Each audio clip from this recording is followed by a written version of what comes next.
Gani kumuadto ka sa Efeso 2:8 ug 9, kay tungod sa grasya naluwas kamo pinaagi sa pagtuo ug kana dili gikan sa inyong kaugalingon kini hatag sa Dios, dili tungod sa mga buhat aron walay bisan kinsa nga magapangandak or magapasigarbo. Agoy pagkaanindot mga igsuon. Sa diyang kita nituo ka Jesus Christ, gitagaan kitag kinabuhi nga walay katapusan, gitagaan pagitag kaluwasan, luwas na kita. Ang meaning ana, dili na kita malaglag, dili na kita maimperno pa. Kita nga naa na diha kang Jesus.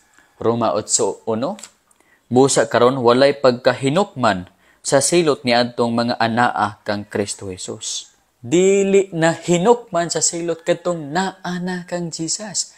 Naa na ba ka Jesus? Abi mo, dili na kahinukman pa sa silot.